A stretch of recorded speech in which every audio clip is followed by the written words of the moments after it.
안녕하십니까, 이준이라고 합니다. 박수를 두 번 쳐주시는군요. 제 내심 다행인 것은 아까 제 슬라이드를 봤거든요. 제 사진이 지나간 다음에 나와서 너무 다행입니다.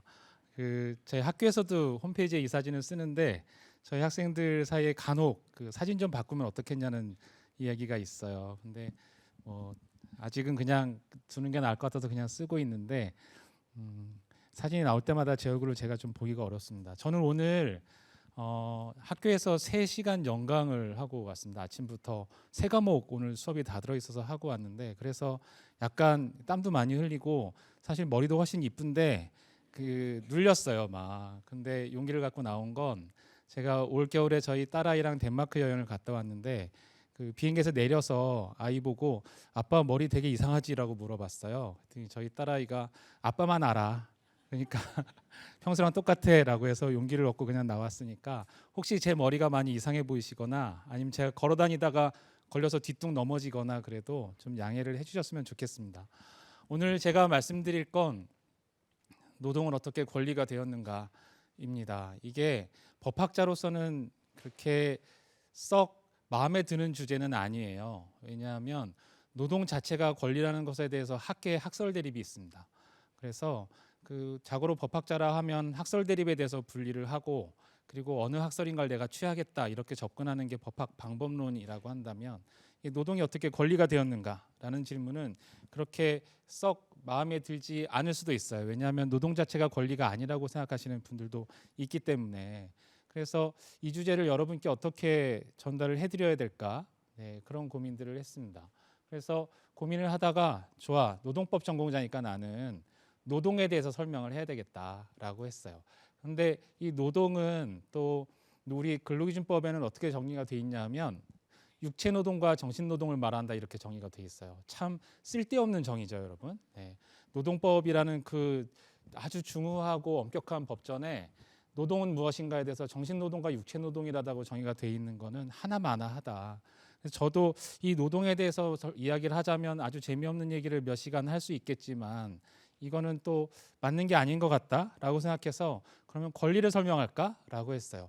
법학에서 권리라고 한다면 법 권리의 의의가 무엇이고, 어떤 요건이 있을 때 권리를 실현할 수 있고, 그 실현 결과를 어떻게 관철해 나갈 수 있을까, 효과가 무엇인가라는 걸 설명하려고 한다면, 또 법학하는 사람들은 할 얘기가 많습니다. 하지만 제가 권리에 대해서 1시간 반 동안 여러분들께 설명을 드리면 다 나가시거나 주무시겠죠. 그래서 저의 마지막 선택은 어떻게를 설명드려야 되겠다라고 해서, 오늘은 하루 종일 1시간 반 동안 노동이 어떻게 법률적인 권리가 되어 왔는가에 대해서 한번 설명을 드려보려고 합니다. 이게 학부생들한테 노동법을 가르치는 노동법 학자가 생각해낸 이 주제를 어떻게 실현시킬 수 있을까에 대한 저의 답이고요. 저의 외모로부터 시작해서 이번 주제를 어떻게 소화할 것인가를 여러분들께 제가 소개를 드렸으니까, 저도 여러분들의 소개를 좀 받아보겠습니다. 여러분들 중에 나는 일을 해야 먹고 살 수 있다, 한번 손을 들어서 표현해 보시겠어요? 네, 그러면 두 번째 질문, 나는 노동자다. 네, 세 번째 질문, 마지막 질문이에요. 나는 노동법상 보호를 받을 수 있는 노동자다. 한 번도 손 안 들었다. 네, 안 들 수 있겠네요, 보니까. 네, 그럼 3번 다 손 들었다. 네, 우리들은 다 이 세상을 노동자로 살아가고 있는 것 같아요. 그러면 오늘 설명을 들으시면서 여러분들이 대한민국에서 노동법에 적용을 받는 노동자이실 수 있는지에 대해서 저랑 같이 생각을 한번 해보시면 좋겠습니다. 산업혁명이 일어나던 시점에 법률의 대부분, 법이론의 모든 것이라고 한다면 계약 이론이었었어요. 이 계약 이론이라는 것이 처음 만들어진 것은 영국 법원 판례를 통해서 만들어졌습니다. 영국 법원 판례는 계약법의 모국이라고 하죠. 미국의 계약법 이론, 유럽 대륙의 계약법 이론, 그것을 베껴온 우리나라와 일본의 계약법 이론은 다 영국 대법원의 계약법 이론에서 출발해요. 이것을 계약 만능주의라고 하는데, 이 계약 만능주의는 로마법부터 시작이 되죠. 자, 제가 로마법 얘기했다고 졸 준비하시면 안 돼요. 계약 만능주의는 뭐냐면, 대등하고 자유로운 당사자, 다 자유로운 의사를 가진 그 대등한 당사자가 합의했으면 합의한 대로 지켜라라는 겁니다. 합의한 대로 지켜라. 이 합의한 대로 지켜라. 합의했으면 합의한 대로 지켜라를 짧게 우리는 뭐라고 말하죠? 계약대로 해라고 말하죠. 계약대로 하라는 것이 우리 그 현대 자본주의를 만들어낸 기본적인 사상이라고 할 수 있고요. 이거는 유럽에서 단박에 생긴 게 아니라 로마법 시대부터 유구하게 이어져 온 원칙이에요. 이 법칙이 로마법에서 형성이 되면서 점점점 무르익으면서 산업혁명기까지 왔죠. 산업혁명기에 영국 대법원에서 이게 꽃을 피우면서 이걸 사람들은 뭐라고 불렀냐 하면 커먼 로우라고 불렀어요. 번역을 어떻게 하면 보통법 이렇게 번역했죠. 이 커먼 로는 판례법에 의해서 형성된 계약 만능주의를 이야기합니다. 네가 팔기로 했으면 팔아야지. 팔았으면 돈을 받을 수 있고 돈을 받았으면 물건을 줘야지. 하자 있는 물건을 줬으면 그 하자를 보상해 줘야지. 하자 있는 물건을 줬으면 값을 좀 덜 받아야지. 뭐 이런 것들이 계약법 이론이겠죠. 그래서 이 당시의 계약 관행 중에서 굉장히 놀라운 게 로마법 시대부터 계속 이어져 내려온 관행이요. 사람의 노동력을 사고 파는 계약을 임대라고 봤어요. 임대. 여러분 그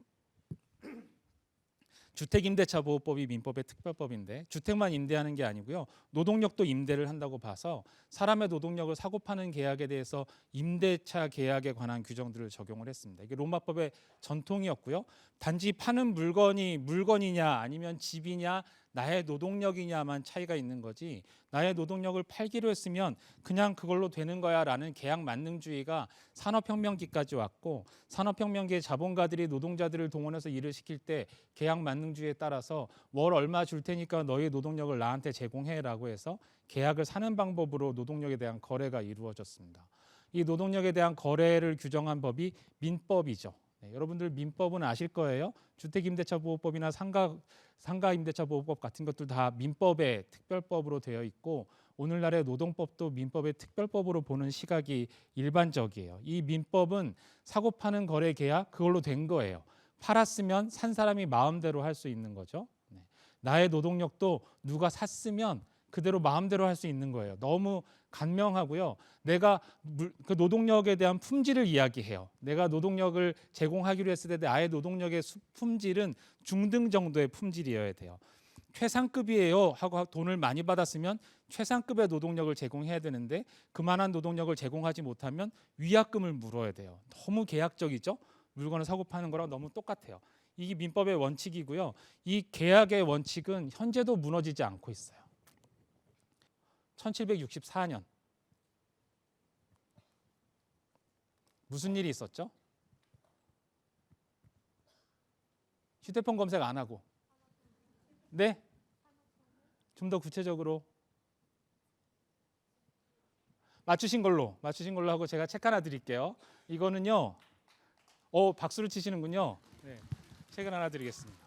네, 이 책은 제가 쓴 책인데요.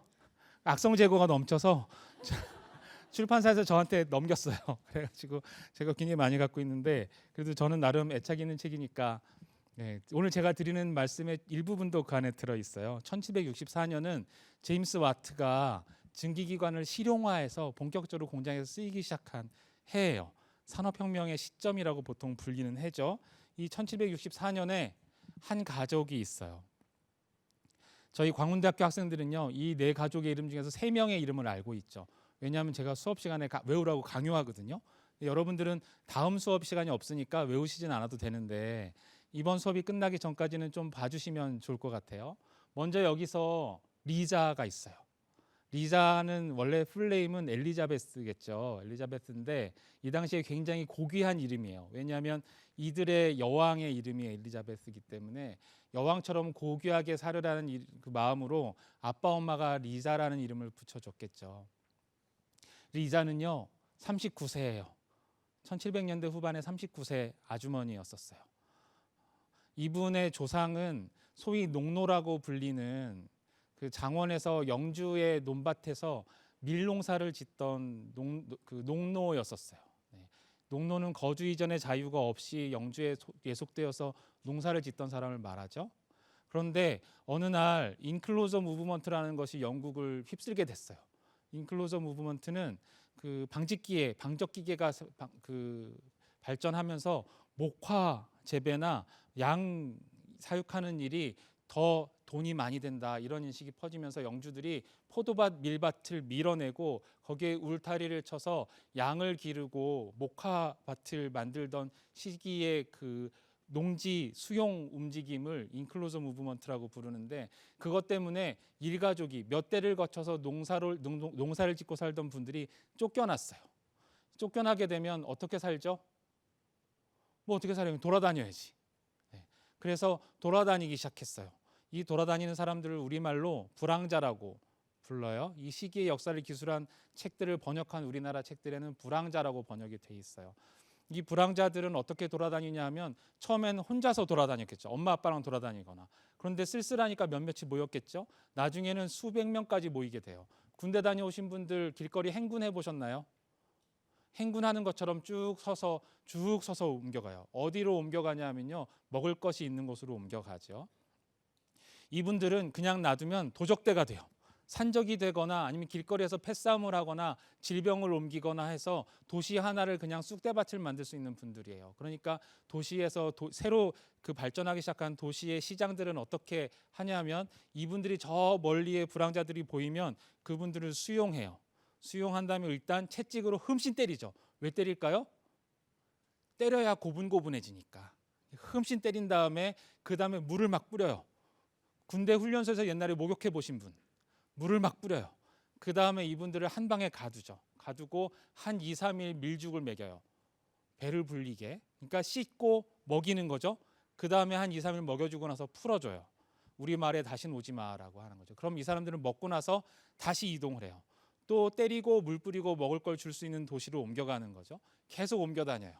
이 옮겨 다니면서 이분들이 하는 일은 뭐 패싸움도 하고 길거리에 앉아서 이렇게 그림도 그려요, 여러분. 길거리에 앉아서 이렇게 그림 그리면요, 사람들이 지나가면서 그림 이렇게 보잖아요. 그러면 버스킹의 시작이 이게 아닐까 싶어요. 돈을 갈취하는 거예요. 내 그림 봤으니까 돈 내놔. 이런 분들인데, 이렇게 생활할 수밖에 없는 분들이었어요. 이런 분들이 수백 명씩 도시에서 도시로, 그러니까 어느 도시에서 언제쯤 도착하면 조금만 맞으면 밥 먹고 2, 3일 따뜻하게 잘 수 있어 하니까 이분들이 떼를 지어서 몰려다니기 시작한 거예요. 이분들을 불황자라고 하고, 여러분 1984를 누가 지으셨죠? 동물농장. 그분이 쓰신 책 중에 파리와 런던에서의 밑바닥 생활이라는 책이 있어요. 우리나라에서 옛날에 번역돼서 나온 책인데, 거기 보면 불황자들이 어떻게 사는지에 대한 이야기들이 나와요. 그분이 불황자였었거든요. 그분이 불황자였다는 건 되게 유명하죠. 그렇게 돌아다니는데 도시마다 공장이 생기고 증기기관을 토대로 한 방직 공장들이 생기고 노동력이 필요하게 되니까 그 돌아다니던 사람들 중에 일부를 붙잡아서 여기서 일해라고 끌어안혔어요. 도망가면 붙잡아서 채찍질해서 다시 데리고 오고 해서 일을 시켰는데, 일을 하다 보니까 괜찮은 거예요. 채찍질도 많이 당하고 아프기도 하지만 한 곳에 모여 살 수 있게 되고 이동을 안 해도 배가 부르니까. 요 리자 아주머니가 그러다가 정착하신 분이에요. 같이 떠돌아다니다가 만난 남편이죠. 이 남편은 원래 제 설정에서는 무직이었어요. 왜냐하면 요즘도 그런지 모르겠어요. 부인이 돈을 잘 벌면 아저씨들은 노는 경우가 많아요. 그런 설정이 있고요. 딸은 로지예요. 로지는 장미같이 살라는 마음으로 붙이셨겠죠. 어린데 방직공장 노동자예요. 아들 톰은 11살인데 탄광 노동자예요. 이들은 그래도 단란해요. 왜냐하면 밥은 굶지 않으니까. 이 리자는요, 아침에 출근해야 되는데 런던 한가운데 공장이 있는데 거기 출근하려면 런던은 땅값이 비싸니까 걸어서 1시간 정도 떨어져 있는 외곽에 살고 있었어요. 판잣집에. 그런데 아침 6시까지 출근해야 되니까 집에서 5시에 일어나면 되겠죠. 근데 혼자서 일어나서 나오는 건 아니니까 로지를 준비시켜서 나와야 돼요. 그럼 한 4시 반에 일어나야 되겠죠. 나와서 같이 걸어서 6시에 공장에 도착해서 같이 각자 일을 해요. 그러다가 밤에 11시쯤 퇴근해요. 운이 좋으면 11시, 운이 나쁘면 12시. 그러면 걸어서 집에 가면 새벽 1시 정도 되겠죠. 씻고 자면 다시 4시 반에 일어나고 하는 일상을 보내고 있었어요. 이 사람들의 일상은 이렇게 뭐 약간 단란해 보일 수도 있는데, 사실 다시 한번 다음번에 사진을 한번 보죠. 이건 그 신문 사진 작가가 찍은 신문 사진이에요. 네. 이런 설정 사진의 특징이 뭐죠, 여러분? 굉장히 깨끗해요. 그리고 굉장히 단정하죠. 한껏 깨끗하고 단정하게 꾸미고 찍은 사진이에요. 공장에서 일을 하는 아동들의 모습이고요. 이거는요, 11살 톰의 모습이에요. 요 아이의 머리에 달린 게 뭘까요? 저 아이의 머리에 달린 게 저거예요. 촛불일 수도 있고 가스불일 수도 있어요, 여러분. 네. 저 아이의 입에 있는 건 뭘까요? 이게 그 당시 영국의 탄광은요, 우리나라 옛날 태백에 있던 것처럼 그 땅으로 굴을 파고 산으로 굴을 파고 들어가는 탄광이 아니라 이런 노천에서 석탄을 캤어요. 이런 노천에서. 근데 요즘에는 위에 흙을 다 밀어내고 불도저로 밀어서 석탄을 캐는데 그 당시엔 그렇게 하지 않고요, 요만하게 구멍을 뚫었어요. 이 구멍을 크게 뚫으면, 저같이 뚱뚱한 사람이 들어가면 좋은데 이걸 크게 뚫을수록 손해예요. 그러니까 작게 뚫어요. 작게 뚫고 이런 아이들, 11살, 12살 된 아이들을 들여보내는 거예요. 어떻게 들여보내냐면 허리춤에 밧줄을 묶어서 이렇게 내려보내요.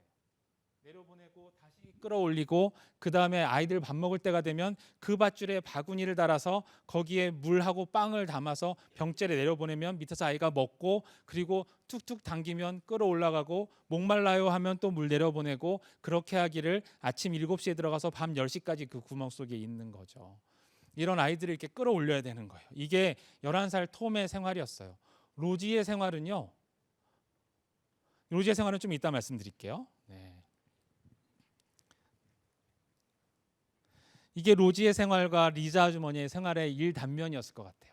이게 그 여러분들 우리 요 홀의 한 대여섯 배 정도 되는 큰 공간에 이런 공장이 있는데 굉장히 좋잖아요. 깨끗하고. 요건 지금 실을 만들어서 실패에다가 이렇게 큰 실을 묶어내는 보빙이라는 것을 만드는 공정인데, 그 공정만 나와 있는 거예요. 로지 정도 보이는 아이가 여기서 이걸 하고 있죠. 이 아이들은 할 수 있는 일이 없으니까 여기서 요 실 묶음들을 들고서 이걸 갖고 섬유를 짜는 방직기가 있는 곳으로 옮기는 일을 했어요. 근데 공장이 이렇게 실제로 쾌적한 게 아니고요, 이렇게 어두컴컴했어요. 창문은 저 TV 정도, 저 화면 정도 되는 창문이 듬성듬성 뚫려 있고, 그리고 이쪽에는요, 높이가 한 2m 되는 오크통들이 한 줄로 쭉 늘어져 있어요. 오크통이 왜 있을까요? 와인이 아니라 방화수가 여기 담겨져 있는 거죠. 증기기관이 돌아가니까 언제 불이 날지 몰라서, 불이 나면 도끼를 쳐서 이걸 깨뜨려서 불을 끄는 거예요. 저쪽에는 보일러가 돌아가고 있어요. 이쪽엔 석탄이 쌓여 있고, 이렇게 건장한 아저씨들이 삽으로 석탄을 퍼 나르고 있고, 막 칙칙칙칙 김이 나오면서 엄청난 굉음을 내면서 돌아가고, 거기에서 이렇게 톱니가 연결돼 갖고 고무 벨트들이 막 연결돼서 여기서 기계들이 돌아가고 있어요. 리자 아주머니 같은 아주머니들이 쭉 앉아서 원단을 보면서 원단에 흠은 없는지, 실이 끊어져서 구멍이 뚫려 내려오진 않는지, 패턴이 깨지진 않았는지, 이런 것들을 보면서 원단을 보고 살펴보고 있고, 어두우니까 호롱불들이 켜 있어요. 그런데 리자 아주머니의 노동 양상은 어땠냐 하면, 이분이 막 증기기관이 뿜어져 나오고 시커멓고 엄청난 소음 가운데 이렇게 앉아 있다 보면 공기도 안 좋고 하니까 졸릴 거 아니에요. 졸리면 공장장님이 뒤에서 채찍질을 하는 거죠. 채찍질을 하고, 졸았으니까 벌금을 내야 되고, 그리고 자기가 일을 하는 동안에 자기 편하려고 호롱불을 켰으니까 호롱불을 킨 값을 내야 되고, 그리고 채찍질 당한 다음에는 벌금을 회사에 내야 돼요. 하지만 내지 못하는 경우가 많은데, 그때는 이미 불황제였을 때 잡아오면서 냈던 예치금을 까면서, 보증금을 까면서 일을 하기도 하죠. 이분들은 집에 가면 로지가 있고 톰이 있고 주정뱅이 남편이 있기 때문에 장도 보고 밥도 해야 돼요. 그런데 아침 6시에 출근했다 밤 12시에 퇴근하는데 걸어서 집이 1시간인데 언제 장을 보겠어요? 그러니까 사장님이 이분을 불러서 이야기하죠. 돈 받아봤자 쓸데없으니까 쿠폰 줄게. 쿠폰 가지고 우리 회사에서 써, 이렇게 하는 거예요. 그러면 회사 안에 매점을 열어놓고 기름이라든가 밀가루라든가 이런 것들을 매점에서 쿠폰을 주고 사게 하죠. 이분의 월급이 16파운드라고 하면 벌금으로 한 3파운드 내고, 벌금 내야 되잖아요. 그리고서 자기가 물건을 망가뜨린 게 있으면 손해배상으로 한 5파운드 내고, 쿠폰 값으로 몇 파운드 내고 하면 1, 2파운드도 집에 못 가지고 가요. 그러면 회사에서는 가끔 쿠폰을 주기도 하고 안 주기도 하고, 그리고 나머지 1, 2파운드 정도 받아갈 게 있는데 내 남편이 술주정뱅이에요. 그러면 외상으로 술을 먹은 그 술집 주인이 와서 럼주를 판 술집 주인이 와서 그 사장님 보고 돈 내놔 그러면 사장님은 술집 주인한테 나의 월급을 다 줘서 사실 리자 아주머니 월급날 돈을 손에 쥐어본 적이 없어요. 가끔 리자 아주머니는 극단적인 선택을 하고 도망을 가요. 여기서 말하는 극단적인 선택은 여러분 생각하시는 그런 게 아니에요. 도망가야 되겠다 하고 짐을 싸서 도주를 하면 노조위원장님이 쫓아오죠. 노조위원장님이 쫓아와서 붙잡아가요. 그 다음에 흠씬 두들겨 패고 발에 쇠사슬을 묶어서 거꾸로 매달아 놨다가 다신 도망가지 않는다고 말하면 그때 다시 풀어줘서 일을 하게 하는 게 리자 아주머니의 일상적인 삶이었었어요. 이런 사람들이 이런 삶이 여러분 보시기에 어떤가요? 이게 노동력이 계약관계로 거래될 때의 모습이었어요.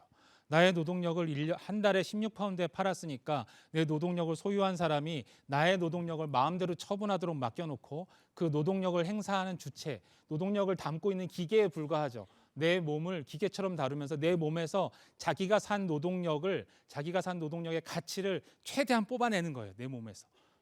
노동자의 존재는 그 사용자가 구입한 노동력을 보유하고 있는 매개체에 불과했던 거죠. 삶이 있었던 게 아니었던 것 같아요. 리자 아주머니의 삶이 그랬어요. 테드는 리자 아주머니가 그렇게 사니까 무직으로 살아도 괜찮았죠.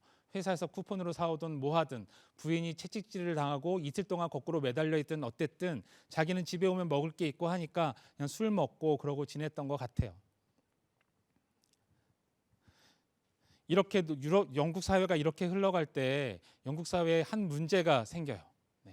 이 노동력이 너무 힘들고 값싼 노동이 아닌가. 이런 고민을 한 이유가 어디 있었을까요? 영국 사회가 이제 비로소 인권의 눈을 뜨고 노동력을 담고 있는 사람들의 육체의 안전에 대해서 신경을 쓰고 그분들의 마음을 돌아봐서 이런 생각을 영국 사회가 하게 됐을까요? 슬라이드를 좀 뒤로 넘어갔다가 다시 앞으로 돌아올게요. 영국의 런던 시민들의 평균 수명이 36.6세였어요. 이 당시에 1700년대 후반에서 1800년대 초까지. 대영 제국인데요. 대영 제국인데 수도 인구들이 40세까지 못 살아요. 평균으로. 노동자들은 20살 미만이에요. 아이들은요. 15세 노동자 아이들은 15세 미만이라고 돼 있는데 어떤 조사 결과를 보면 12세라는 조사 결과도 있어요. 아이들이 왜 이렇게 일찍 죽을까요? 아까 톰이 요만한 구멍 속에 들어가서 하루 종일 머리에 가스불 달고 석탄 캤잖아요. 아이들이 14살을 못 넘겨요. 진폐증 때문에. 폐병이 걸려서 죽어요. 피를 토하다가 14살 정도 되면. 그러니까 아이들이 사내 아이들이 14살을 못 넘기고 죽어 나가는데 평균 수명이 36.6세가 나온 것도 사실 놀라운 거예요. 해가 지지 않는 나라, 인도가 식민지이고 청나라를 아편 전쟁으로 굴복시킨 나라. 병력이 100만 명이 있어도 모자르는 나라에서 평균 수명이 36.6세. 영국 정부가 고민을 하죠. 대영 제국인데 우리가 인도인들이 아니면 병력 충원이 안 된다. 아편 전쟁 때 저 북경 앞에 황하 입구까지 올라갔던 군함들에 탔던 영국 군인들의 60%가 인도인이라는 조사 결과가 있어요. 인구가 줄어서 이게 충원이 되지 않는 거죠.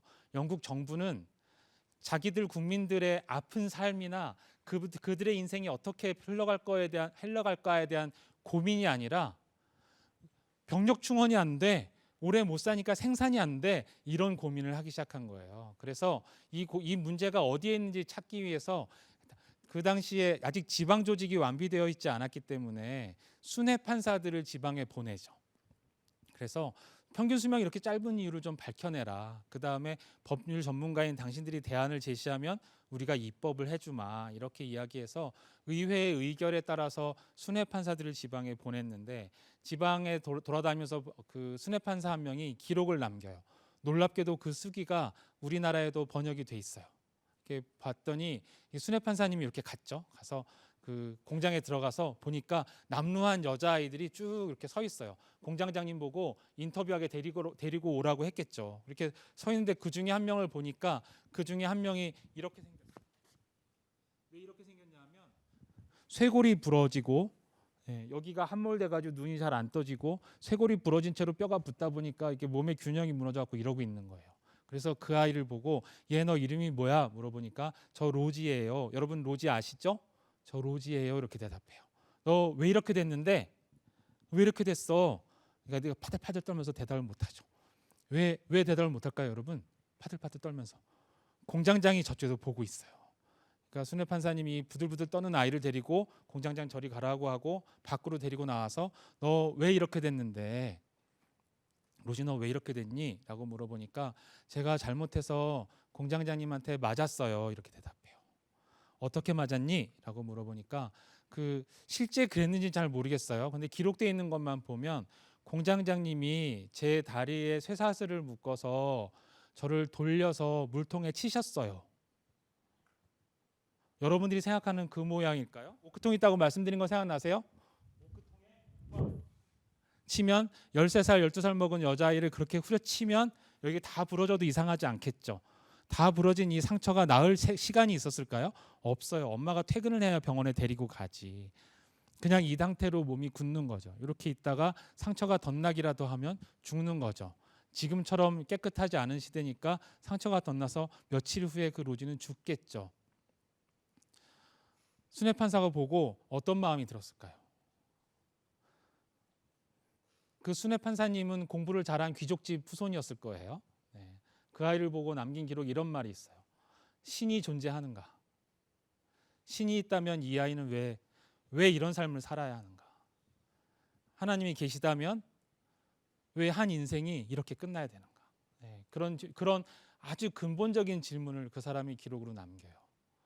여러분들 아까 제가 여쭤봤을 때 여러분들 일을 해야 먹고 사시는 분이라고 했어요. 노동자라고 대답을 하셨어요. 여러분 일하다가 맞아보신 분, 채찍질 당해보신 분 있을 거예요. 맞으신 분 있을 거예요. 있는데 말하긴 그렇겠죠. 요즘도 가끔 고발 프로그램 보면 사장님한테 주먹으로 막 맞는 게 CCTV 찍혀서 나오고 막 그러잖아요. 이 로지를 보면서 신은 존재하는가? 신이 존재한다면 왜 이 어린아이의 생명을 이렇게 두는가? 여기에 대해서 답을 하지 못했던 거죠. 이 순회 판사들의 기록이 모아져서 의회에 가요. 의회에 가서 보니까 이 아이만 그런 게 아니라 전국에 있는 모든 아이들이 이렇게 살고 있는 거예요. 너무 힘들고 너무 값싼 노동. 근데 이 값싼 노동은 뭐라고 할 수가 없어요. 왜냐하면 노동력을 판 사람이 싸게 팔았으니까. 싸게 팔았는데 뭐라고 해요? 팔 수 있는 사람이 팔았는데 저 로지와 톰의 노동력을 아빠 엄마 법정 대리인인 아빠 엄마가 적법하게 팔았는데 법정 대리인이 팔 수 있잖아요. 팔았는데 뭐라 그래요? 사장님은 산 대로 시킨 건데 내가 너한테 16파운드를 주는 이유는 32파운드를 벌라는 의미야 라고 하면서 그걸 뽑아내려고 하는데 이걸 이렇게 썼어요. 스웨트 레이버라고 썼어요. 그리고 일본 사람들은 고한 노동이라고 이걸 번역을 했어요. 아주 아프고 땀이 많이 나는 노동이에요. 이 고한 노동을 어떻게 할 것인가? 우리 대영 제국이 평균 수명 30세를 못 넘겨서 이렇게 어려워하고 있는데 아이들이 이렇게 사는 것이 대영 제국이 무너져가는 원인이라면 아이들을 어떻게 살려야 되겠는가? 계약 자유의 원칙에 따라서 자기 노동력을 정가에 팔았는데 시장 가격에 팔았는데 시장 가격에 판 노동력의 가치에 대해서 우리가 제어를 할 수 있는가? 여기에 대한 근본적인 문제 제기가 있었던 거죠. 사람이 겪는 아픔 중에 자기 노동력을 자기가 팔아서 자기가 자유의지로 팔아서 자기의 아픔을 자초했다면 자초한 아픔까지도 법률이 나서서 도와주어야 하는가? 그거 덕분에 먹고 살고 있다고 생각하는데 먹고 살 수 있게 해줬으면 됐지 나중에 법률이 개입해서 불공정하다, 더 줘라라는 말을 감히 할 수 있겠는가? 이 당시에 영국에서 사람이 겪는 아픔 중에 법률이 개입해서 도와주어야 할 아픔은 도대체 어디까지일까라는 법 철학적인 문제가 제기되기 시작하죠.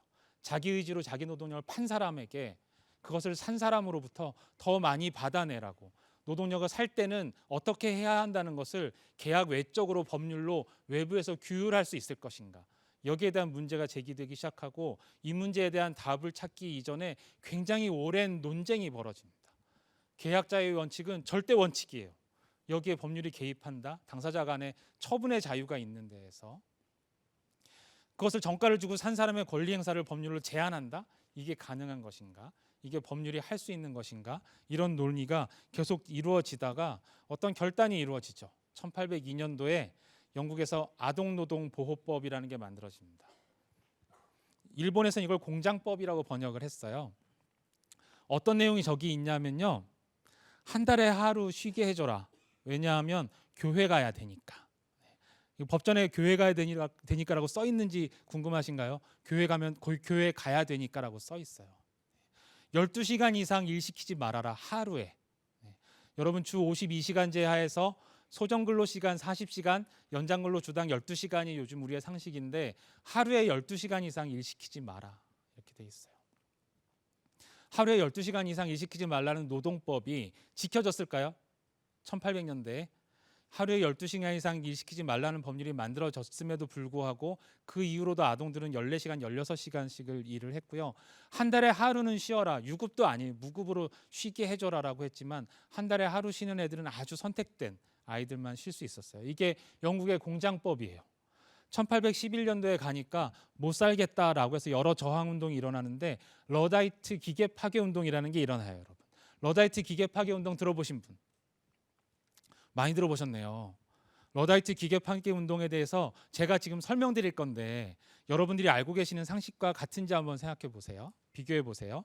러다이트 기계 파괴 운동은요, 자본가 대 자본가의 싸움이에요. 여러분들의 상식하고 같은가요? 러다이트 기계 파괴 운동은요, 소규모 전통 자본가들이 대규모 신흥 자본가들과 맞붙었던 싸움이에요. 그 당시 유럽에서의 산업은 숙련공들을 중심으로 가령 활자를 만든다든가 가죽을 가공한다든가 옷감을 짠다든가 할 때 이분들은 10여 년, 20, 30년 이상 그 숙련도를 높여서 그래서 아주 고품질의 물건을 만들어내는 사람들이었어요. 이분들의 기술을 배우려면 제자로 들어가야 돼요. 제자로 들어가서 일을 하면서 같이 물건을 만들면서 바닥부터 물 깃는 것 3년 이런 거 하면서 부채질 3년 하면서 기술을 배워가지고 나중에 자기도 장인의 반열에 올라서게 되는 거예요. 그러니까 이분들을 도제라고도 부르죠.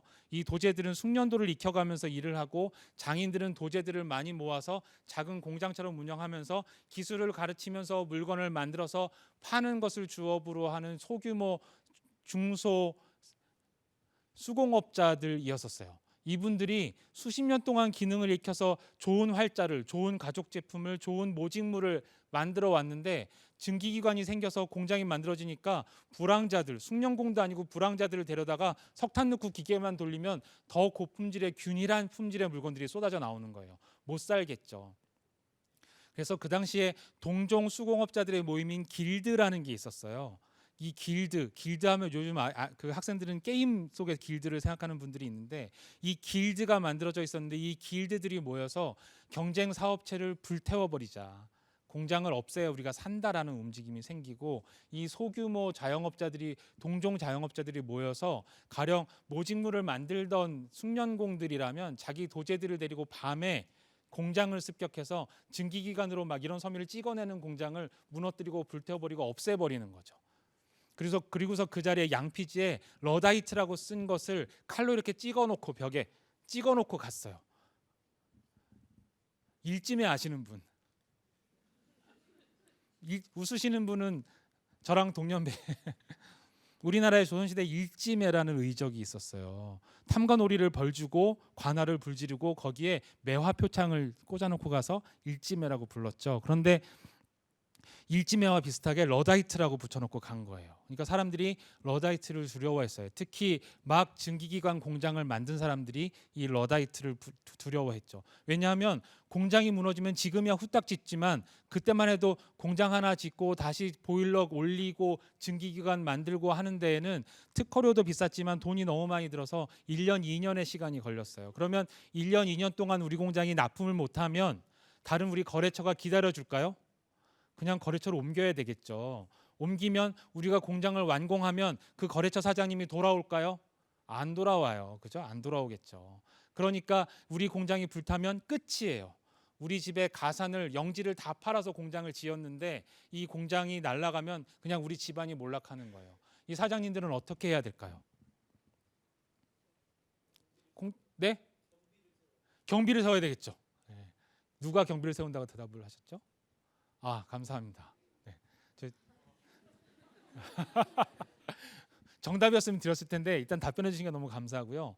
경비를 세울 생각은 미처 못했고 그분들이 경비를 세울 생각을 했어야 되는데 네. 근로자들을 불러 모았어요. 직원들을 불러 모아서 오늘 저 옆 동네 불탔대. 오늘 우리 공장이 타겟이라는 얘기가 있어. 당신들이 좀 지켜주셔. 어저께까지 공장장을 동원해서 노조위원장을 동원해서 채찍질하고 거꾸로 매달고 했던 지하 감옥에 가두고, 옛날엔 공장마다 지하 감옥이 있었잖아요. 지하 감옥에 가두고 했던 사장님이 직원들을 불러 앉혀놓고 러다이트 무리가 온다는데 우리 공장을 좀 지켜달라 얘기해요. 그럼 직원들이 네 하고 지켜줄까요? 원수 같은데. 하지만 원수 같아도요, 이 공장이 불타면 안 돼요. 그나마 내가 10년 이상 떠돌다가 간신히 우리 아들하고 우리 딸하고 아내하고 정착했는데 이게 불타버리면 또 끝나요. 알았어요, 지켜줄게요. 하지만 지켜주는 대신 월급 1파운드만 이렇게 하겠죠. 지켜줄 테니까 우리 애라도 한 달에 하루만 쉬게, 이렇게 조건을 제시했어요. 사장님이 알았어요. 이게 그 여러 가지 다른 양상들이 있었어요. 대륙에서도 다른 양상들이 있었지만 이게 가장 대표적인 유형 중에 하나인 단체 교섭의 시작이에요. 근로자 단체와 사용자 간의 교섭의 시작이죠, 유럽에서. 이걸 문서로 쓰죠. 1파운드 월급 올려줄게. 당신 어린아이들에 한해서는 진짜 한 달에 하루 교회 갈 수 있게 해줄게. 이렇게 합의를 하는 거예요. 어린아이 로지가 실타래를 들고 가다가 떨어뜨리면 하얀 실이, 요 석탄가루가 널려있는 바닥에 하얀 실이 떨어지면 그 실을 못 쓰게 되잖아요. 흠씬 두들겨 맞고 벽에다 치고 그 다음에 거꾸로 매달아 놓고 그 다음에 엄마를 막 해서 벌금까지 받아냈었지만, 그렇게 했던 사용자이지만 죽기 싫으니까 노동자들이 합의서를 받고 공장을 지켜주기로 하죠. 공장에 경비를 서요. 근로자들이 경비를 서서 폭도들을 막아내고, 이게 폭도냐 아니면 근대적인 노동운동의 시작이나 논의는 있지만 저는 그 같은 자본가끼리의 대립이라고 생각을 하고요. 그래서 이 자본가, 소규모 전통 자본가의 공격으로부터 신흥 자본가들이 노동자들의 도움을 얻어서 공장을 지켜내고, 그 다음에 노동자들의 대표가 사장님을 찾아가죠. 왜 찾아갔을까요? 제가 말씀드릴 때에 여러분, 제가 설명을 잘 못하기는 하지만 머릿속에 좀 이렇게 그려보세요. 이 당시에 로지의 얼굴이라든가 리자 아주머니의 몰골이라든가 막 몰려다니는 불황자들 얘기할 때 좀 그걸 상상을 하시고, 막 석탄가루가 날리는 공장의 모습도 좀 상상하시면서 들으시면 더 감정이입이 되실 것 같아요. 노동자의 대표가 사장님을 찾아가요. 사장님 찾아가서 합의한 대로 지키쇼라고 했어요. 그랬더니 그래 하면서 1파운드를 줬어요. 아니, 나는 대표니까 나 말고 우리 노동자들한테 주시라고요 했더니 문서를 다 보여주죠. 문서에 보니까 사장님하고 노동자 대표자의 이름만 써 있어요. 사장님이 이거 계약서인데 당신하고 나하고 계약했잖아 라고 하면서 이 사람만 주는 거예요. 계약 만능주의. 민법 교수님들이 들으시면 굉장히 분노하시겠지만 전 민법이 세상을 망칠 수도 있다고 생각을 해요. 네. 최고의 본령은 노동법이다. 여러분들이 만약 법학으로 대학원을 가야 됐다면 꼭 노동법을 전공하세요. 노동법이 정말 진짜 아름다운 법학이다. 계약서에 서명한 거는 당신인데 왜 당신의 뒤에 있는 노동자들한테 이걸 이행하라고 해? 이건 계약법의 원리에 어긋나잖아. 그러니까 이 말이 틀리잖아요 라고 하면서 돈을 모아서 소송을 제기했는데 영국 법원에서 패소했어요. 영국 법원에서만 패소한 게 아니라 스위스에서도 패소하고, 당시 프로이센, 나중에 독일이죠, 프로이센에서도 패소하고, 프랑스에서도 패소하고, 저 대서양 건너 미국 대륙에서도 패소했어요. 계약법 원칙이 관철되고 있기 때문에 계약 당사자에게만 이행하면 된다는 거죠. 여기에 대해서 많은 논란들이 있었어요. 이거 어떻게든 문제 해결해야 되는 거 아니야? 어떻게 해결할 수 있을까요? 나중에 여기에 대해서 여러 가지 논의들이 많아요. 요 노동조합 대표자가 나는 우리 조합원들의 대리인으로서 한 거예요. 계약서에 어디 대리인이라고 썼어? 안 썼잖아. 안 해주죠. 난 저 사람들한테 합의를 받고 저 사람들의 대표로서 한 거예요. 당신의 대표라고 어디 써 있는 게 없는데 계속 이렇게 안 해주니까 이 법원에만 맡겨놔가지고는 계약 절대 원칙에 머리가 완전히 굳어져 있는 판사님들, 여기 판사님 계시면 죄송합니다. 당시에 그랬다는 거예요. 당시에 판사님들에게만 이걸 맡겨놨다면 이건 문제 해결이 안 되니까 입법부가 나서야 되겠구나. 최초의 입법이 스위스에서 있었어요. 우리나라 민법 채권 강론이라고 불리우는 법전하고 같은 법전이 스위스 채무법이라고 있는데, 스위스 채무법에 어떤 내용이 들어갔냐면 단체 협약은 법이다라고 선언이 됐어요. 단체 협약은 법이야. 단체 협약이 법이라고 승인이 된 것은 굉장히 놀라운 거예요. 법은 국회가 입법자들의 의결을 통해서 만드는 게 법이에요. 단체 협약은요, 사장님하고 근로자 대표라는 노동조합 위원장이라는 사인 간에 체결된 사적 합의 문서예요. 그런데 이 사적 합의 문서에 대해서 스위스 채무법이 최초로 이건 법이야라고 선언을 했어요. 민간인 당사자 개인 둘이 만나서 법을 만들 수 있다라고 선언을 한 거죠. 이거는 그 당시 유럽에서 혁명이었었어요. 단체 협약이 법이라니. 이 내용이 전해지면서 스위스 대법원은 이 다음부터 법원은 법률을 해석 적용하는 기관일 뿐이잖아요. 그래서 근로자 대표자가 노동자 대표자가 단체 협약을 사용자가 안 지켜요 하면 법을 안 지킨 것으로 간주했어요. 그러니까 이것은 내가 저 계약 체결 당사자도 아닌 조합원들한테 뭘 해줘야 되느냐 마느냐는 내 마음이야, 이게 아니라 이건 우리 회사에 적용되는 법이니까 누구든지 막론하고 다 지켜줘야 되는 거니까 따라야지라고 해서 이게 법이라고 선언되고, 그 옆에 나라인 독일에서는 시행령을 만들어서 황제의 칙령이죠. 황제의 칙령을 만들어서 스위스 채무법을 베껴서 단체 협약은 법이야라고 선언을 했어요. 수십 년이 흐른 뒤에 미국 연방 대법원은 단체 협약은 법이야라는 연방 대법원 판례를 만들어내죠. 스위스 채무법이 시작이에요. 노동조합의 주장이, 그래서 그 주장을 담은 요구 사항이 담긴 문서가 법이 되는 그 순간인 거죠. 노동조합의 활동은 예로부터 불법 활동이었어요. 몰려가서 사장님을 협박하고 몰려가서 때를 쓰니까, 그래서 집단적으로 몰려다니면서 떼강도 짓을 한다 이렇게 봤었는데 1875년에 노동조합 활동에 대해서 형사면책을 하는 것이 법제화되죠. 여기까지가 영국에서의 노동이 법률로 권리라고 선언되기 시작한 모습이에요. 단체 협약이 법이라고 선언된 것은 노동이 권리가 된 첫 장면이라고 할 수 있겠죠. 1863년. 1863년에 무슨 일이 있었나요? 너무 이상해, 그죠? 우리나라에서 2024년에 무슨 일이 있었나요? 수백 가지, 수천 가지의 일이 있었는데, 그러면 제가 말하고 싶은 어떤 일이 있었을까요? 저런 무식한 강사를 봤나? 네.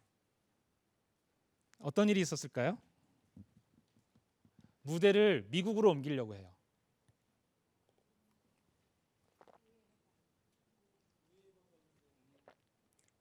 노예 해방. 누가 대답하셨나요? 검색하신 거 아니에요?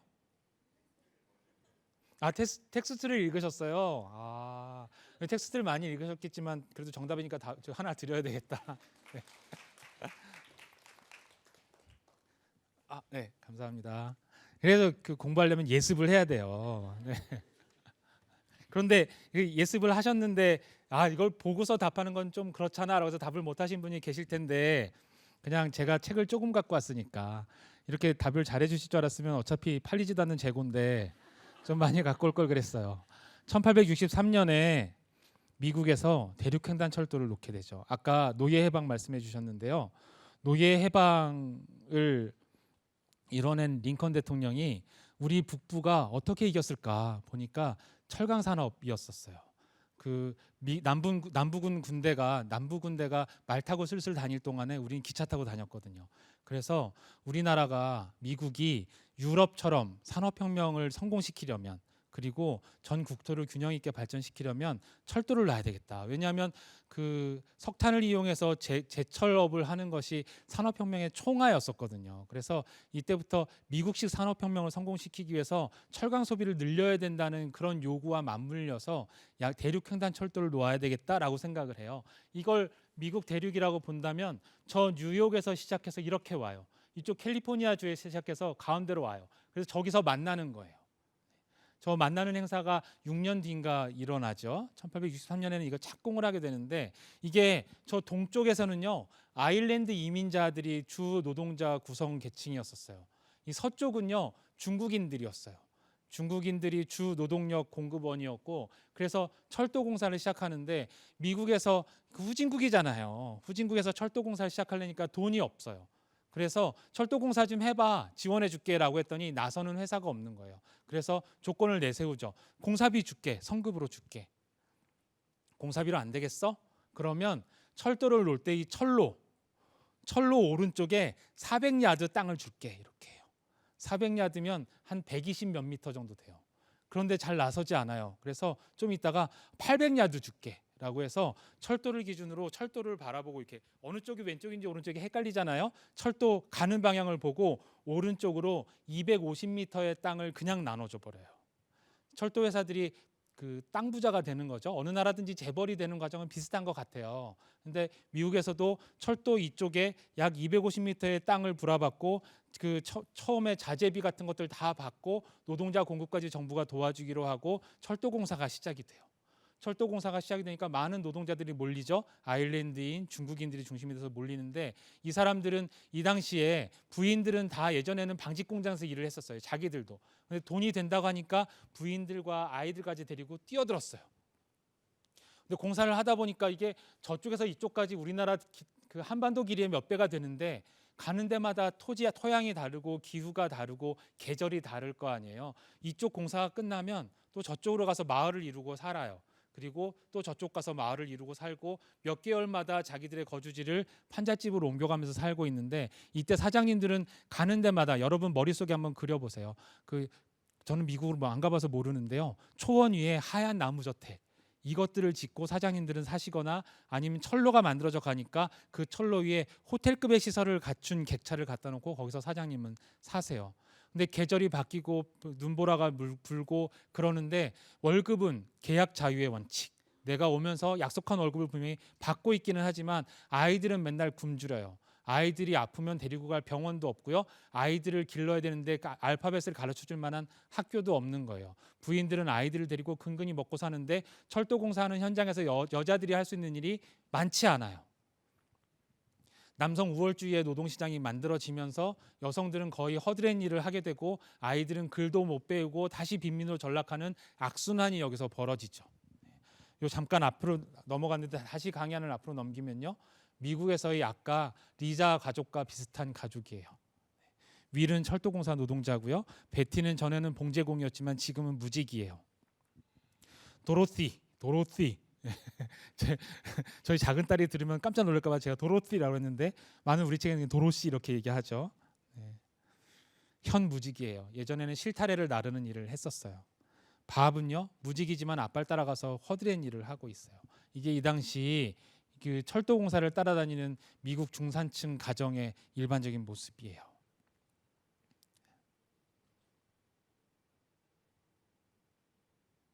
너무 힘들고 값싼 노동이에요. 가족과 자녀의 삶이 너무 혹독해요. 하지만 계약 자유의 원칙, 너 30달러 받기로 하고 왔잖아. 끝이에요. 이때 노동자들이 모여서 우리 30달러 받고 와서 일하기로 한 거 맞아. 하지만 이걸로 안 되니까 우리가 사는 마을에 병원 하나, 보안관 사무실 하나, 학교 하나만 지어달라고 하자. 그래서 근로자들이 모여서 사장님의 그 푸른 언덕 위에 흰 저택에 몰려가서 우리 학교 하나, 보안관 초소 하나, 그리고 병원 하나만 지어주세요라고 요구하죠. 하지만 문을 열어주지 않죠. 왜냐하면 떼지어서 왔으니까. 정당하게 계약 체결상에 계약서에 명시되어 있는 권리만을 주장해야지 왜 계약서에 써있지도 않은 헛된 주장을 와서 그것도 폭도들이 때를 지어서 와서 주장을 해? 라고 문을 열어주지도 않고 만나주지도 않아요. 나중에 이 사람들이 안 되겠다 싶으니까 무기를 들고 왔어요. 도끼, 곡괭이 이런 거. 만나주지 않아요. 도끼, 곡괭이 갖고 오니까 요즘은 서부 영화라는 장르가 없어졌나 봐요. 저랑 동년배이신 분들은 기억하시죠? 네. 보안관들이 오죠. 보안관들이 와서 총을 쏴서 쫓아버려요. 보안관들이 총질을 하니까 이 당시 미국은 무기를 구하기가 쉬운 나라잖아요. 노동자들이 총으로 무장을 하고 보안관을 격퇴하기 위해서 사장님 집으로 갔어요. 보안관이 도망가니까 주방위군을 부르죠. 주방위군 수십 명이 왔는데 전쟁이 잘 안 돼요. 워낙 몸 쓰는 사람들이기 때문에. 나중에 미국 연방 육군이 출동하죠. 미 연방 육군이 출동해서 이분들을 사살해버려요. 이 당시의 기록들을 보면 마을 하나가 없어지기도 해요. 마을 하나가 없어졌다는 것은 가족 구성원 전체가 전멸했다는 얘기예요. 이 폭도들, 노동자들이죠. 내 자식, 내 아내와 내 자식의 삶이 너무 많이 무너져 있어. 신이 있다면 날 이렇게 살게 할 리가 없어 라고 하면서 사장님을 찾아갔던 이 사람들한테 무자비한 총질이 일어나고 마을 포위에서 포위 선멸전을 하는 기록이 남아 있어요. 이 포위 선멸전을 하고 막 이런 것들이 계속 반복되면서 미국에서는요, 아까 유럽에서는 러다이트 기계 파괴 운동이 일어나면서 사장님들이 근로자들과 만났죠. 만나는 것까지 문제가 없었어요. 만나는 것까지 문제가 없었는데 나중에 체결한 협약서를 지키지 않았잖아요. 협약서를 어떻게 지킬 것인가 한 논리의 끝이 이 협약서는 법이야라고 국가법이 선언해 주는 걸로 이어졌는데 미국에서는 아예 만날 수가 없는 거예요. 만나야 뭐 이야기를 하고 협약서를 체결을 하지. 만나 주셔 얘기하는데 만나 주질 않아요. 이런 상태가 그냥 계속 지속이 됩니다. 많은 논란이 있어요. 미국의 노동 운동사를 전공하시는 분들을 보면 노동자가 피와 땀으로 일궈냈다. 맞는 말이에요. 그런데 그 흐름은 그렇지가 않아요. 노동자들이 피와 땀으로 요구를 했지만 그것으로 바로 얻어지지는 않았었어요. 이게 1877년에 요걸 먼저 볼까요? 1877년에 그레이트 레일로드 스트라이크예요. 대철도 파업이라고 부르는데 이 대철도 파업 때 수백 명의 노동자들이 죽어요. 그냥 진압당합니다. 진압당하고 도시 감옥에 갇히고 그냥 그 철퇴를 맞죠. 거의 그 흩어질 정도로 미국 전역에서 철도가 지나가는 각 주마다 이런 일들이 벌어지고요. 유혈 진압이 벌어지고 그렇게 해서 노동자들이 철도 파업에서 승리했는가에 대해서 논란이 있어요. 일부 주에서는 승리하기도 했어요. 그런데 1914년도에 세계대전이 벌어집니다. 세계대전이 벌어지니까 미국은 처음에 참전 안 했다가 나중에 고립주의를 벌이고 참전하게 돼요. 그러면서 많은 남성 백인들이 유럽 대륙으로 몰려가죠. 미국 대륙 안에 백인 남성들이 유럽으로 가니까 미국 대륙 안에 백인 남성이 품귀 현상이 벌어지는 거예요. 공장에 백인 남성이 없어요. 그러니까 백인 여성들이 공장에 투입이 되고 유색인종이 투입되기 시작하고 하면서 정부에서 노동력이 귀해지니까 이 사람들을 좀 보호해야 되겠다라는 생각을 하게 돼요. 안 그러면 군수품 생산이 안 돼서 전쟁이 잘 진행이 안 될 테니까. 옛날 유럽에서 흑사병이 돌았을 때 그때 그 장원에서 농노들의 품삯이 대거 올랐다는 얘기가 있어요. 많이 죽어서 노동력이 없으니까. 그런 현상이 미국에서 벌어졌죠. 제1차 세계대전 때 노동자들의 단체교섭 요구를 받아줘야 되겠다라는 얘기를 하게 되기 시작하고 1926년에 철도노동법이라는 게 만들어져요. 논란이 좀 있긴 있는데 셔먼법, 클레이턴법 이렇게 몇 가지 초기 법이 있긴 있는데요. 미국에서 최초의 노동법은 철도노동법이에요. 그리고 철도노동법에서 NMB라는 것을 만들어요. 이 N이 아니라 U가 돼야 된다는 얘기도 있는데 NMB라는 것을 만들어서 사용자들한테 노동조합이 찾아가서 우리 이야기 좀 합시다라고 했을 때 총질하고 거부하지 말고 만나줘야 돼. 만나주지 않으면 가만두지 않겠어라고 대통령이 선언을 하고 만나주라고 하는 것을 정당한 요구인지 만나줘야 되는 것인지 안 만나준 것이 잘못한 것인지를 판단하는 기관으로 전국조정위원회라는 것을 만들어요. 이게 처음으로 미국에서 노동자들이 만나자고 할 때 만나줘야 돼라고 하고 정부가 선언을 해준 기관이 전국노동위원회, 조정위원회죠. 그리고 나서 1933년도에 1차 세계대전이 끝나고 경제 대불황이 와 있을 때 루즈벨트 대통령 같은 정당 소속의 와그너 상원의원이 법안을 발의하는데요. 와그너법은 어떤 내용이 들어있냐면 사용자가 노동자들의 교섭 요구, 만나자는 요구를 거부하는 것은 부당한 노동행위야, unfair 레이버 프랙티스야라고 말하면서 이 부당노동행위는 당연히 금지되는 것이고 부당노동행위를 한 사람은 부당노동행위를 당한 노동조합에게 손해를 배상하고 정부가 행정명령을 내려줄 테니까 단체교섭을 해, 꼭 만나라는 명령을 내려주게 되고요. 와그너법이 위에 NMB를 강화해서 NLRB를 만들게 되죠. 이게 미국의 지금 전국노동위원회라고 하고 전국노사관계위원회라고도 부르고 우리나라에 있는 중앙노동위원회 전신이에요. 1933년도, 34년도의 이 변화는 정부가 나서서 사용자가 노동조합의 요구, 만나자는 요구를 들어주지 않는 것은 부당한 행위고 이것은 법률이 금지하는 행위라는 것을 선언을 해줘요. 부당노동행위 금지를 입법화하죠. 나중에 반공주의가 막 퍼지면서 2차 세계대전이 성공하고 그리고 소련이 나타나기 시작하면서 노동조합의 부당노동행위까지 같이 금지하게 되는데 이것은 있기는 하지만 부당노동행위의 본질은 사용자의 부당노동행위예요. 사용자가 근로자들의 교섭 요구, 만나자는 요구를 거부하는 것, 사용자들의 단체를 매수해서 활동하지 못하게 하는 것들, 이런 행위를 법 위반이라고 선언해주고 국가가 이것만을 전담하는 기관을 만들어서 꼭 만나라고 이야기해 주는 것, 이게 미국에서 노동이 권리가 되는 과정 중에 한 큰 획이죠. 노동자의 부당 아니 그 전국 노동위원회를 만들어서 사용자의 부당 노동 행위를 금지하는 입법을 한 것. 이게 단체 교섭 과정에서 노동이 권리가 되어 온 과정이라고 할 수 있을 것 같아요. 1868년. 저 애매한 강사가 지금 하고자 하는 얘기가 뭘까요? 1868년에 무슨 일이 있었을까요? 이건 그냥 넘어갈 거예요. 제가 별로 좋아하지 않는 연도라서 그냥 넘어갈 거예요. 이때 미국 페리 제독이라는 사람이 흑선을 가지고 왔어요. 철선을 가지고 가서 나가사키 앞바다에서 대포를 막 쐈어요. 그래가지고 일본이 개항을 했어요. 이 이후에 이루어진 유신을 명치 유신, 메이지 유신이라고 부르고요. 일본은 유럽을 배워야 되겠다라고 해서 유럽에 사절단을 보내가지고요. 프랑스랑 영국이랑 프로이센의 대학에 보내서 연구를 하게 하고 프랑스랑 프로이센의 법률 제도를 일본에 받아들여요. 그리고 프랑스의 공장법을 베껴서 1911년에 공장법을 만들고요. 그 다음에 아주 장렬하게 2차 세계대전을 일으켰다가 패전하죠. 2차 세계대전을 일으키고 패전하게 되니까 패전한 일본의 유엔 연합군 사령부가 들어와서 군정을 실시해요. 그런데 미군은요, 일본이 46년이나 47년쯤에 패전할 줄 알았대요. 45년도에 원자폭탄을 투하하면 한 2, 3년 버티다가 미군이 본토에 상륙하면 항복하겠지 이렇게 생각을 했는데 일본이 굉장히 빨리 항복을 한 거예요. 그래서 당시 미국에서는 어떤 일이 있었냐면 일본을 점령했을 때 일본을 미국화시키기 위해서 일본의 법제도를 미국에 맞게 변경해서 일본의 법제도를 처음부터 끝까지 만드는 위원회가 만들어져 있었고 이 위원회의 활동 종료 시기가 1946년 연말이었던 거예요. 그런데 1945년 중반 8월 15일에 일본이 항복을 해버리니까 미처 준비가 되지 못한 채로 메가더 장군을 앞세우고 일본 땅에 진주해서 들어왔어요.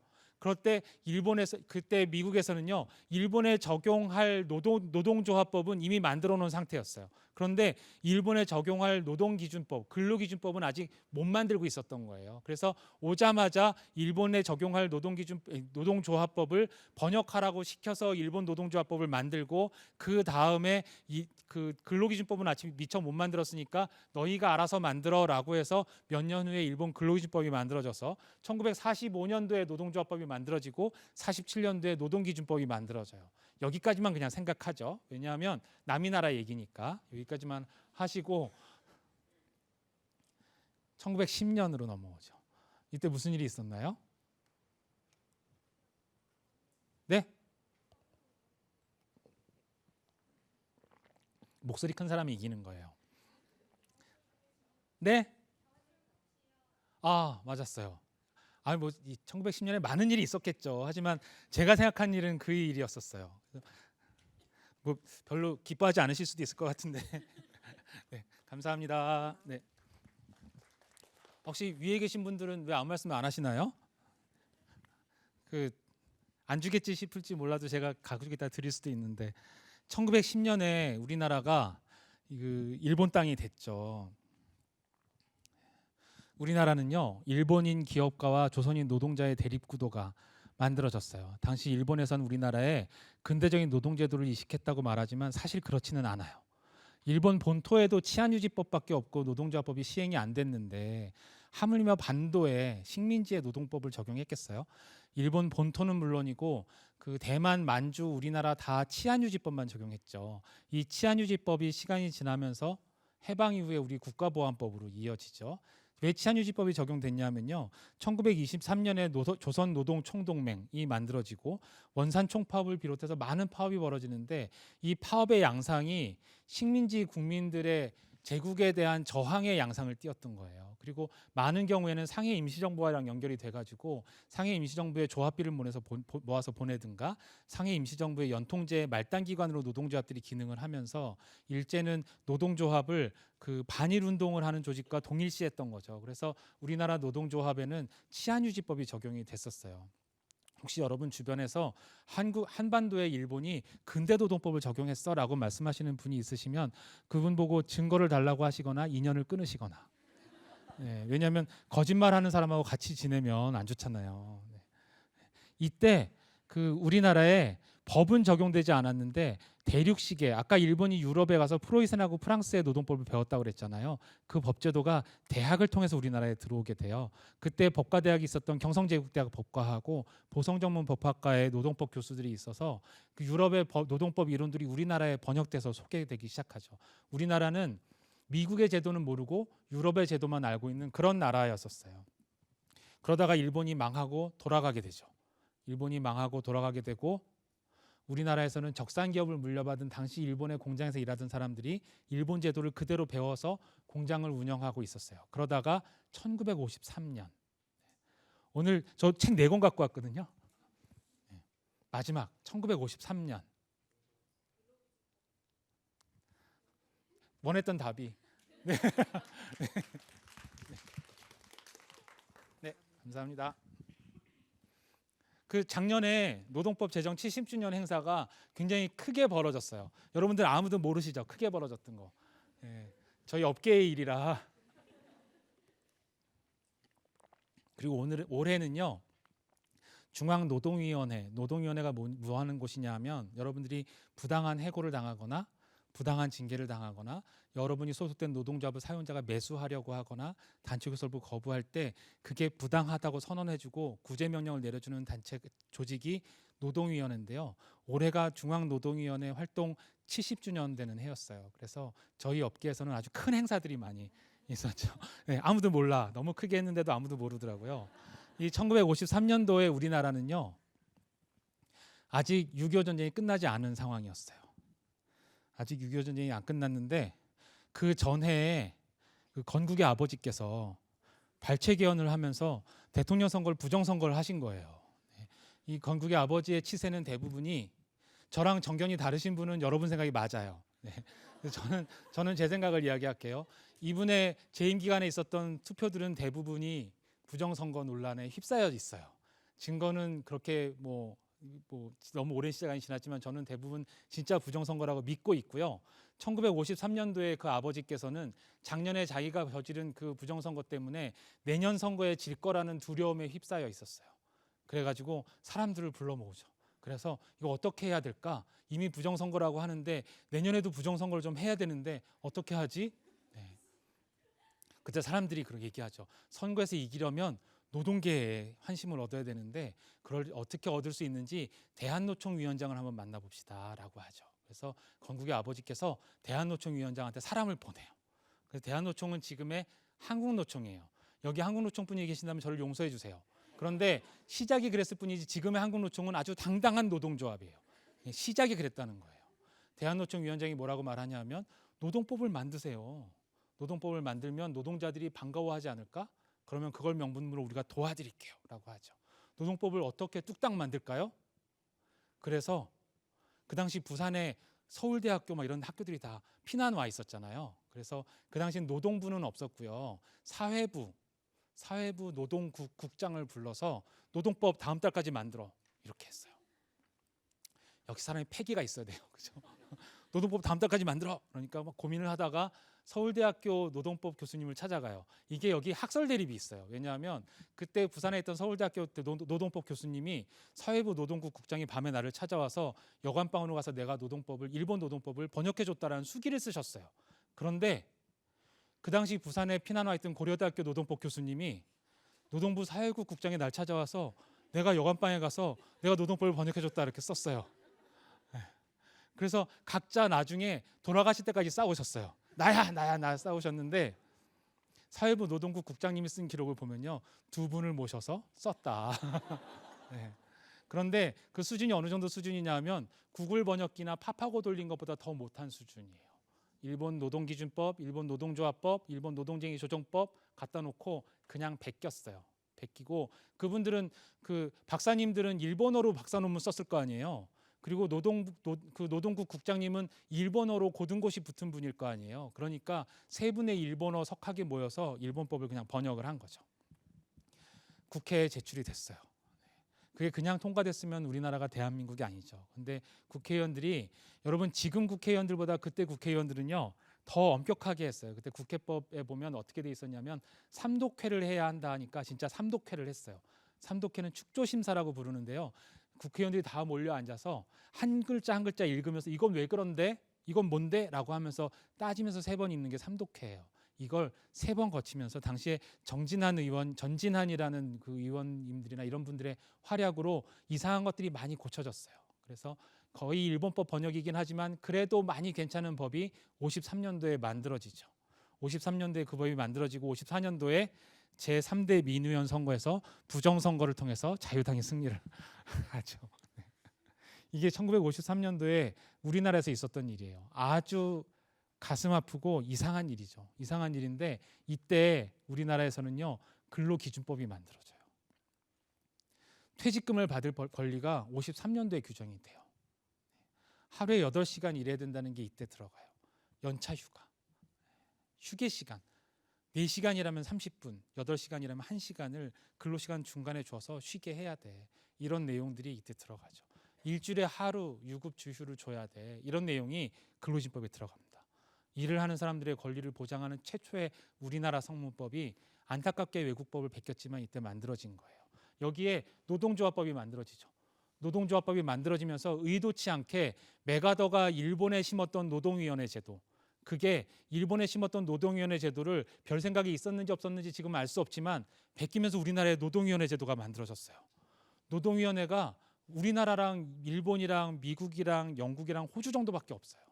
다른 나라들은 이 제도를 알지 못해요. 부당노동행위라는 말이 유럽에는 없어요. 대륙법계 국가예요, 우리나라는.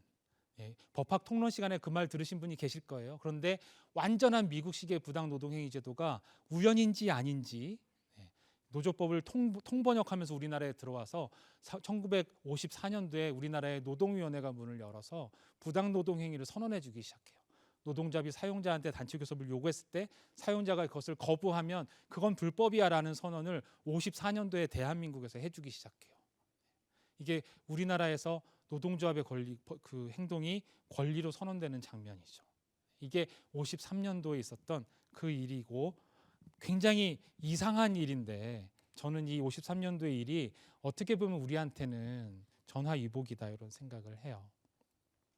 이 두 제도는 우리나라에서 노동이 권리일 수 있는 유일한 어쩌면 가장 중요한 내용일 수도 있을 것 같고요. 1970년 상이 떨어졌네. 1970년에는 어떤 일이 일어나냐면요. 전태일 선생님이 분신하시는 일이 일어나요.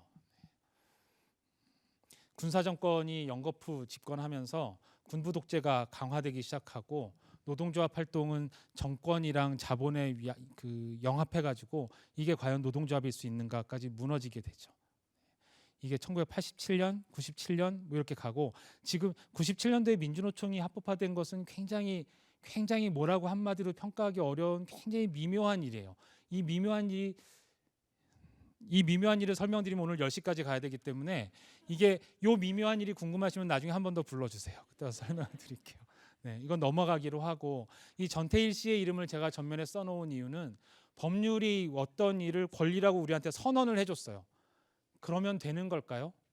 1953년도 근로기준법에 근로자들은 퇴직금을 받아야 된다고 써놨어요. 하지만 60년대 초반이 될 때까지 퇴직금을 받은 사람은 단연코 한 명도 없었어요, 우리나라에. 왜냐하면 그 조항은 시행되지 않았으니까. 법보다 주먹이라는 말이 노동법에서는 통하는 말이었었어요. 퇴직금은 평균임금을 기초로 계산하는 거예요. 재직기간 곱하기 평균임금 30일치. 처음 들으셨군요. 그 당시 1970년대까지는 근로감독관들도 그걸 몰랐어요.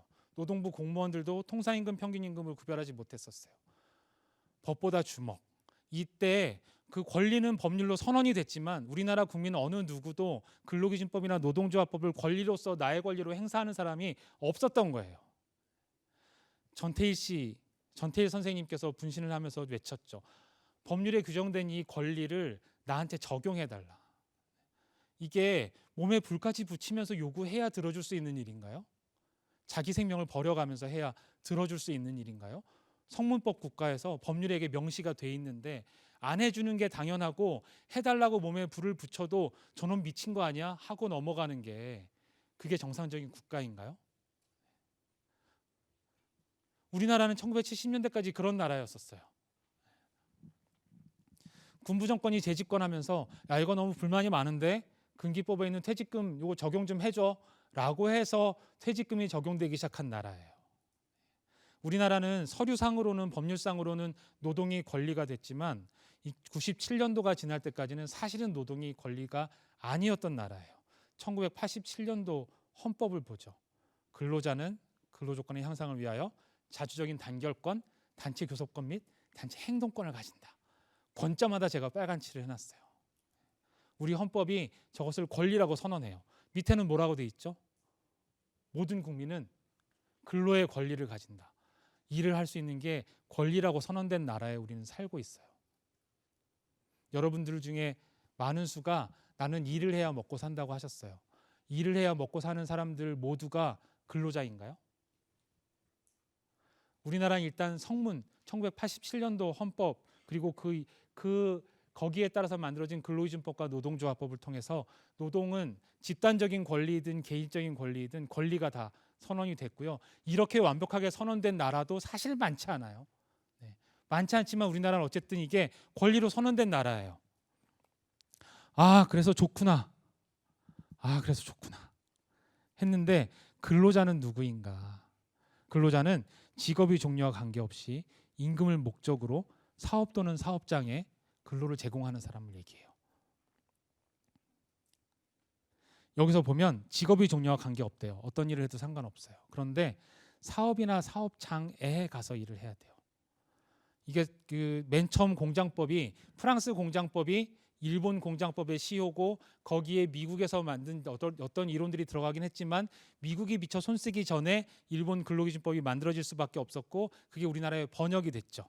산업혁명기 공장에서 한 자리에 모여서 같은 시간대에 출근해서 같은 목적으로 분업을 하면서 일을 하고 같은 시간에 쉬고 같은 시간에 일 마치고 퇴근하는 사람을 기준으로 노동법이 만들어진 거예요. 그래서 우리 근로기준법은 아직도 사업 또는 사업장에 근로를 제공하는 사람을 근로자라고 부르고 있어요. 우리 헌법은 근로자는 이런 권리를 갖는데요. 헌법은 원래 자잘한 걸 정의하는 법이 아니에요. 큰 틀만 선언하는 법이기 때문에 근로자는 이런 권리를 갖는다고 하는데 이 근로자가 누군데 사업 또는 사업장에서 일하는 사람이에요. 노동조합법은 이 근로자를 조금 다르게 하긴 하는데 임금급여 기타 이에 준하는 수입을 위에 목적으로 그런 수입을 가지고 생활하는 사람을 노동조합법상 근로자라고 하는데 어쨌든 이 사람들도 노동을 사업자에게 제공하는 사람이어야 돼요. 그러면 됐지 않는가 싶으신가요? 됐나요 그러면? 제가 여기서 한마디 더 드리고 싶은 말씀은 그렇다면 이분들은 어떻게 할까요? 혼자 일하는 사파 작가들 과로할 수 있어요 여러분. 납품기일을 맞추기 위해서 며칠을 밤을 새서 일을 할 수 있어요. 이분들은 납품하면 돼요. 그러면 이 사람들이 밤새 그림을 그리는 이 작업은 노동이 아닌가요 여러분? 취미활동인가요? 아니면 내가 집에서 사파 그리고 있으면 저희 아버지는 저한테 그럴 거예요. 야, 너 직업을 갖지 이게 뭐니? 그러면 다음 진짜 직업을 갖기 위한 알바인가요? 알바는 노동이 아닐까요 여러분? 프리랜서 웹 디자이너들은 어디에 소속되어 있지 않은 프리랜서들은 자기들이 일하는 것이 노동이 아닐까요? 요즘에 미세 작업, 미세 노동이라는 말이 퍼지고 있어요. 노동법 학계에서는 크라우드 워크라고 불러요. 어떤 일이냐 하면 여러분들 여성들 가죽 가방 들고 다니잖아요. 남자들 회사 출근하는 가방 들고 다니잖아요. 학생들 학교 가방 메고 다니고 우리는 보통 가방을 보면 저게 명품이구나 뭐 이것도 알지만 저게 여자용 가방이구나 남자용 가방이구나 회사 출근용 가방이구나 학생 가방이네 유치원생 가방이네 이걸 가방 보면 다 알아요. 하지만 컴퓨터는 몰라요. 가방인지도 모르겠죠. 그런데 이 컴퓨터를 가르쳐야 이걸 갖다가 식별해낼 수 있을 거 아니에요. 소위 딥러닝을 해야 되는 거잖아요. 그러면 이 컴퓨터가 가방을 알아보게 하기 위해서 이 일을 하는 분들이 있어요. 크라우드워크 홈페이지에 회원 가입하고 거기 올라온 작업량을 받아서 밤에 가서 마우스를 끌어서 거기다 태그를 다는 거죠. 이거 여성용 고급 가죽 가방, 남성용 사무용 가방 이렇게 해서 이걸 수십만 수백만 번 이걸 입력을 하게 되면 나중에 인공지능이 가방을 구별하게 되는 거예요. 이런 작업을 하는 것들을 미세노동이라고도 부르고 크라우드워크라고 불러요. 그러면 밤새 이 일을 하는 분들의 일은 노동이 아닌가요? 여러분을 치킨 시켜 먹잖아요. 오토바이를 타고 이걸 배달해 주시는 분들의 일은 노동이 아닌가요? 밤에 오토바이를 타고 치킨을 배달하다가 사고가 나면 이건 일을 하다 다친 게 아니라 혼자 폭주하다 다친 건가요? 이런 분들의 일이 노동이라고 보장을 받아야 한다면, 이런 일을 하다 다친 분들의 재해를 업무상 재해라고 봐야 한다면, 그걸 현대의 노동법은 이걸 수용할 수 있을까요? 다시 한번 넘어가 보면요, 근로자란 직업의 종류와 관계없이 임금을 목적으로, 임금은 근로의 대가예요. 임금을 목적으로 사업 또는 사업장에 근로를 제공하는 사람을 말해요. 사업 또는 사업장이 없어요. 집에서 컴퓨터 켜고 일해요. 내 오토바이 타고 일해요. 이런 분들이 지금 무지하게 다치고 있어요. 임금을 못 받고 떼이고 있고요. 이상한 갑질을 당하고 있고 그래요. 여기에서 우리는 어떤 생각을 하게 되나요? 당신 근로자로 입사한 게 아니라 나랑 위탁 계약 맺었잖아. 배달 계약 껌껌이 맺었잖아. 계약대로 해. 어디서 많이 본 듯한 장면 아닌가요? 당신은 노동자가 아니라 사업자로 하기로 했잖아. 당신 컨테이너 레미콘 트럭 당신 차 가지고 와서 우리 회사 로고만 새겨서 그냥 일하기로 했잖아. 근데 왜 자꾸 우리 회사 직원이라고 우기는 거야? 계약서를 그렇게 안 썼는데. 어디서 많이 들어본 얘기인가요? 근로자로 보호받지 않고 일하기로 당신 약속했잖아. 다시 하는 질문. 사람이 겪는 아픔 중에서 법률이 개입해서 조정해 줘야 되는 것은 어디까지인가요? 옛날 산업혁명기에 그랬던 것처럼 공장에 모여서 일을 하는, 공장에서 채찍을 맞는, 공장에서 벌금을 다 내서 월급을 한 푼도 받지 못하는 그 사람들을 보호해 주기로 결단을 할 때 사람들은 다시 한번 물어봤어요. 계약 자유의 원칙에 따라서 자기 계약을, 자기 권리를 처분한 사람의 법률 관계에 과연 국가 입법권이 개입을 해야 맞는가? 이게 법률이 개입해야 하는 문제인가? 고민했죠. 사법부는 따라가지 못했고 어느 작은 나라의 입법부가 이것을 따라잡으면서 비로소 노동이 권리가 되기 시작했어요. 오늘날에 다시 옛날의 그 노동법에서 노동자의 범주에 들지 못하는 사람들이 굉장히 많이 살고 있고 그 사람들은 노동을 하고 있어요. 제가 이렇게 만나서 노동을 해야 먹고 사시나요? 라고 물어보면 그분들은 다 노동을 해야 먹고 산다고 손을 들었을 거예요. 그 다음 질문, 여러분은 노동법상 노동자인가요? 손을 들 수 있었던 여러분들은 매우 행복하신 분들이에요. 나는 일을 해야 먹고 살지만 노동법의 보호를 받는 노동자이신가요? 라고 물어봤을 때 손들지 못하는 분들이 대부분이에요. 그렇다면 우리나라 법 질서는 계약 자유의 원칙에 따라서 한 발 물러서 있는 게 맞을까요? 지금 우리나라의 성문법은요, 그분들을 보호하지 못해요. 우리나라 사법부는요, 성문법의 테두리 안에서 해석하기 때문에 그분들을 보호해 주려고 하지 않아요. 이때 다시 우리는 질문을 던지죠. 인간이 겪는 아픔 중에서 법률이 개입해서 보호해주고 돌봐줘야 될 것이 어디까지인가? 계약 자유의 원칙 우리는 다시 한번 무너뜨릴 수 있을까요? 노동은 장구한 세월을 거쳐서 권리가 되었어요. 그렇지만 다시 우리는 성스러운 사람의 노동에 대해서, 노동은 인격이에요. 누가 나한테 일을 시켜서 그 일을 따라서 한다는 건 내가 내 인격을 잠시 접어두고 그 사람의 인격에 따라가는 행위잖아요. 1919년에 필라델피아에서 사람들은 모여서 노동은 상품이 아니라고 선언했지만 그냥 선언이었었어요. 우리는요, 계약 자유의 원칙에 눌려서 다시 이 상황을 그대로 두고 넘어갈 것인가? 21세기에도 여전히 새로운 리자와 로지가 있어요. 새로운 톰이 있어요.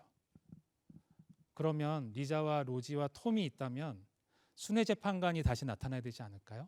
어디가 아픈데 너 왜 그렇게 다쳤니? 왜 어깨가 이렇게 되고 한쪽 눈이 안 떠지는 거니? 왜 오른팔을 못 움직이지? 누군가 그 말을 들어주고 그 말을 들은 것을 해결해 주기 위해서 입법에 나서는 누가 있어야 되지 않을까요? 근로자들이 사장님한테 찾아갔을 때 막 총질을 하고 군대를 동원해서 진압해버리는 문화 속에서 근로자들이 만나자고 요구하는 것을 들어주어야 한다. 만나주지 않는 것은 불법이야 라고 선언해줄 루즈벨트가 이제 나타나야 되지 않을까요? 18세기 후반에 있었던 일, 리자와 로지와 순회재판관과 루즈벨트의 등장이 지금 우리나라에서 필요한 건 아닐까요? 그래서 우리는 어떤 생각을 해야 될까요? 제가 준비한 얘기는 여기까지입니다. 고생하셨습니다.